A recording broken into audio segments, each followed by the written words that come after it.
پہلی غزل جو ہم نے منتخب کی ہے اس کا پہلا شعر ہے، ہمارے آگے جب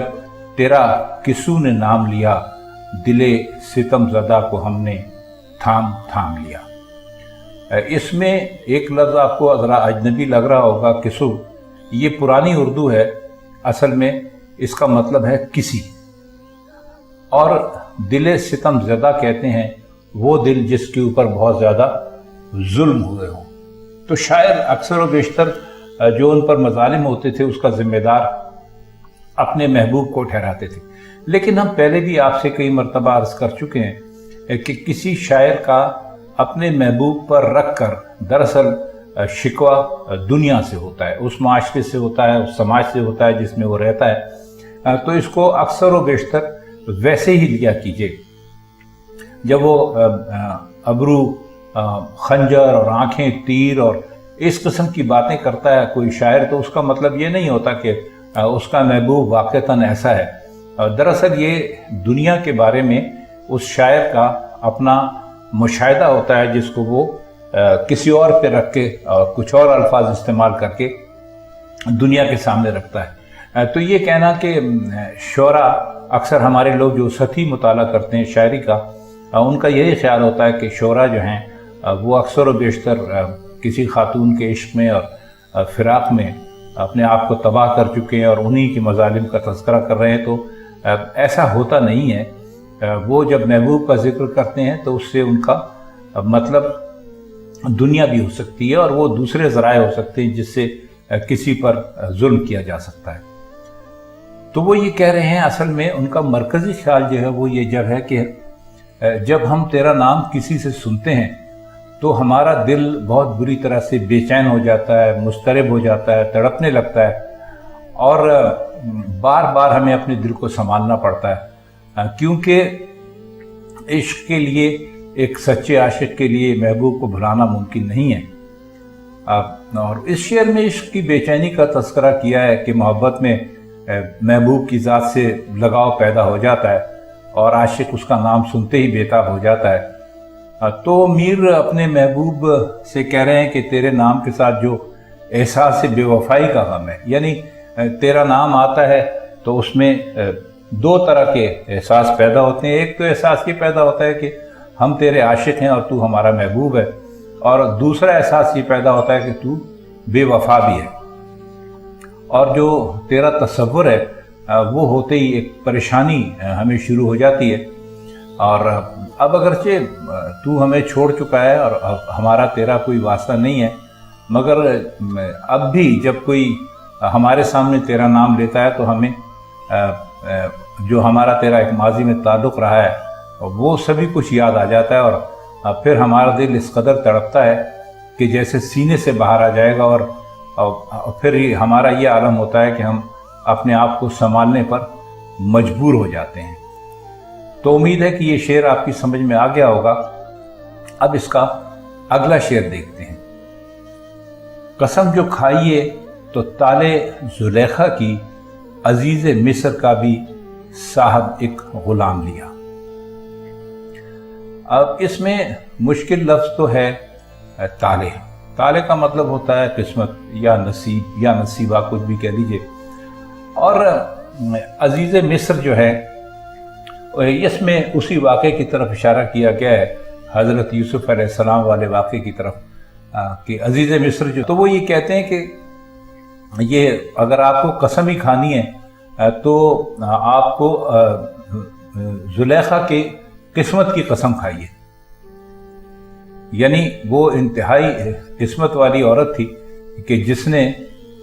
اپنے شوہر کا ایک غلام لے لیا، اور کہتے ہیں کہ وہ اتنی خوش نصیب تھی کہ اس کی خوش نصیبی کی قسم کھائی جا سکتی تھی۔ تو وہ حضرت یوسف علیہ السلام کے مشہور واقعے کی طرف اشارہ ہے، وہ چونکہ بہت خوبصورت تھے، اور وہ آپ کو سارا قصہ پتہ ہے کہ حسد کی وجہ سے ان کے بھائی آپ کو کنویں میں پھینک آئے تھے، اور پھر وہاں سے ایک قافلے والوں نے ان کو کنویں سے نکال کر غلام بنا دیا اور پھر بازار میں لے جا کر فروخت کر دیا۔ تو وہاں کا جو آدمی تھا عزیز مصر، اس نے سوچا کہ یہ اس غلام کو اپنی بیوی زلیخا کے گھر کے کام کاج میں کے لیے لے جائے، اور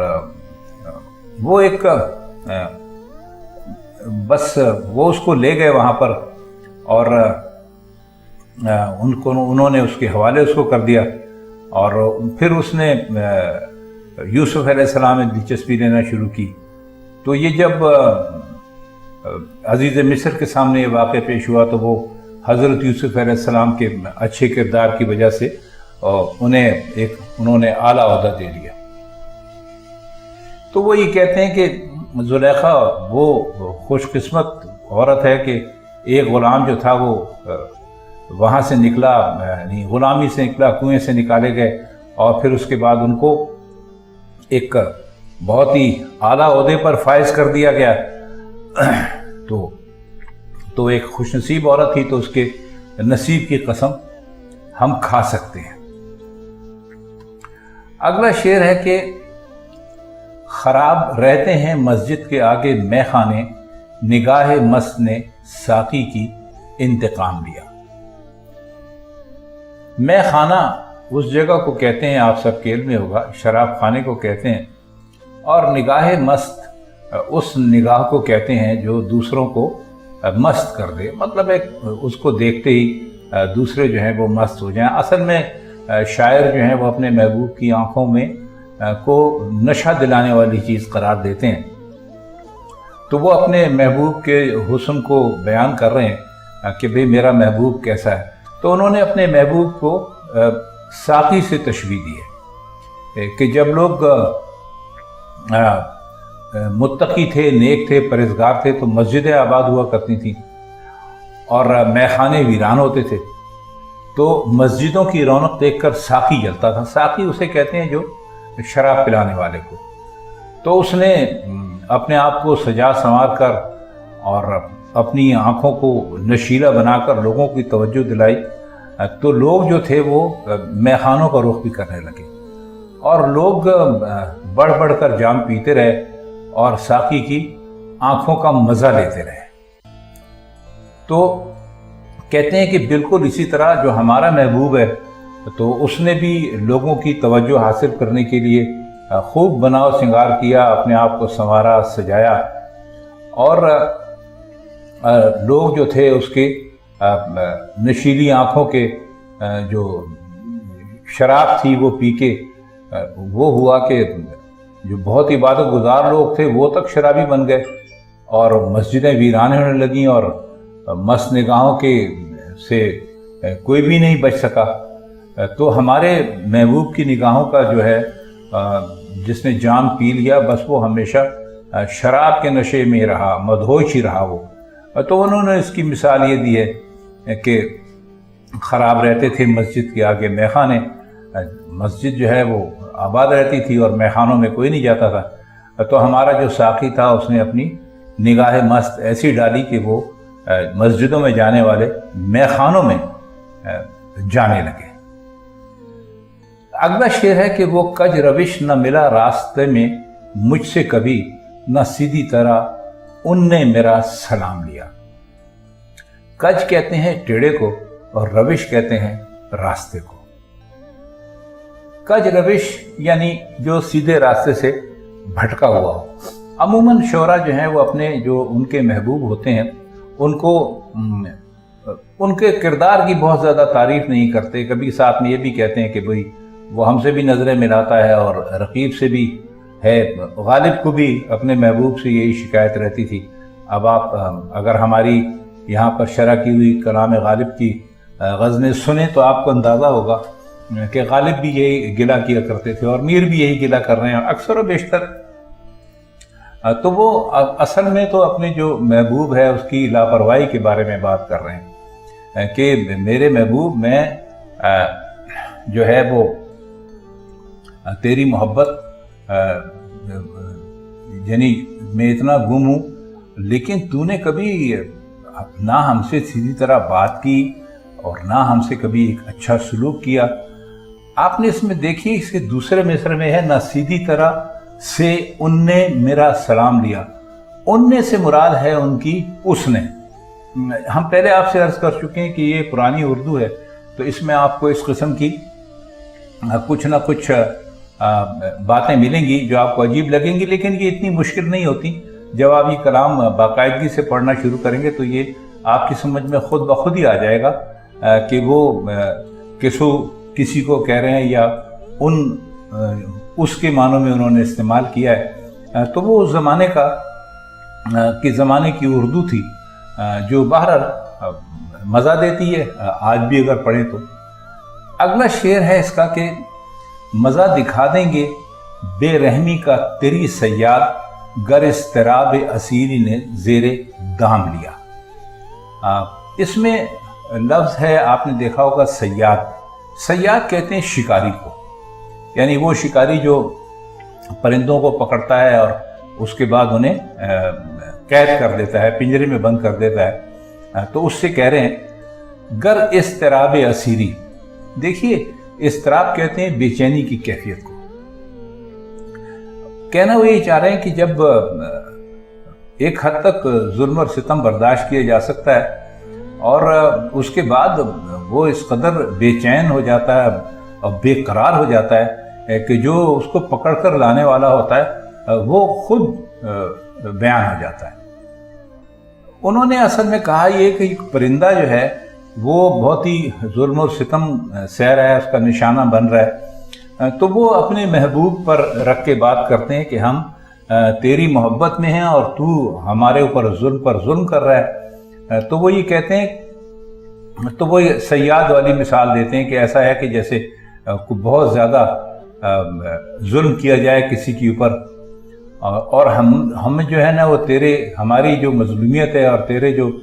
تکلیف دہ کام ہے تو وہ اتنے زیادہ ہو جائیں اور ہمارا اضطراب اس کو تو زیادہ بڑھ جائے کہ ہم یعنی ایسی حرکتیں کرنے لگیں کہ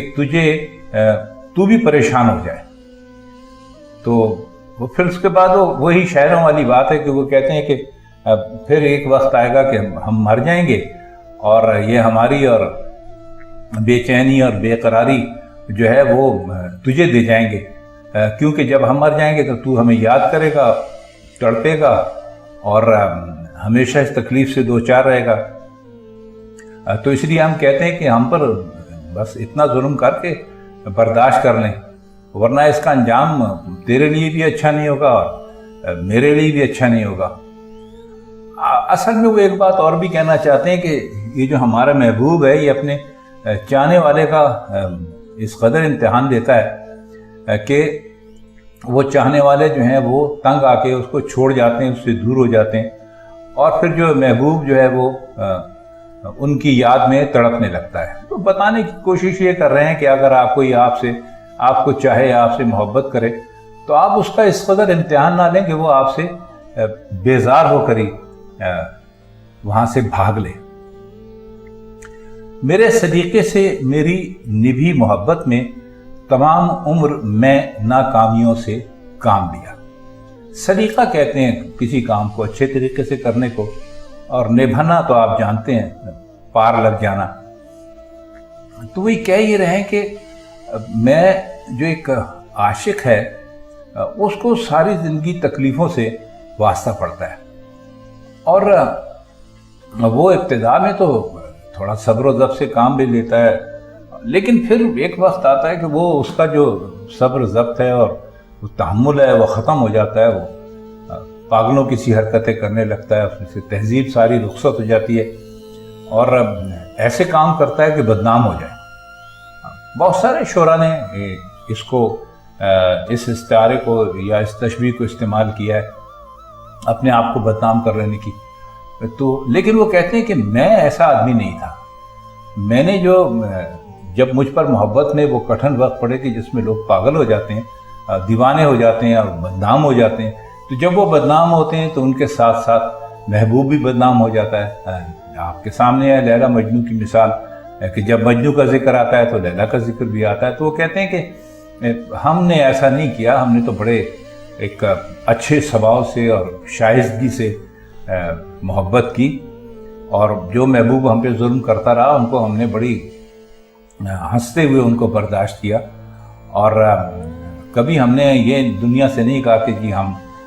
محبوب کی محبت سے محروم ہیں، اور ہم نے اپنی زندگی ایسے گزاری کہ ہم نے محبت کو بدنام نہیں ہونے دیا، اور نہ ہم نے کبھی محبت کو چھوڑنے کا خیال کیا، بس ہم محبت کرتے رہے، جیسے بھی محبوب کا رویہ رہا ہم نے اس کو برداشت کیا۔ اس کا آخری شعر ہے کہ اگرچہ گوشہ گزی ہوں میں شاعروں میں میر، پر میرے شور نے روئے زمیں تمام لیا۔ گوشہ گزی کہتے ہیں ایک گوشے میں رہنے والے آدمی کو، تنہائی پسند کو، اکیلا جو رہتا ہو، تنہائی پسند کرتا ہو، کسی وجہ سے بھی گھر سے باہر نہ نکلتا ہو، تو اسے جیسے گوشہ نشیں آپ کہتے ہیں، ویسے ہی میر صاحب نے یہاں گوشہ گزی استعمال کیا ہے۔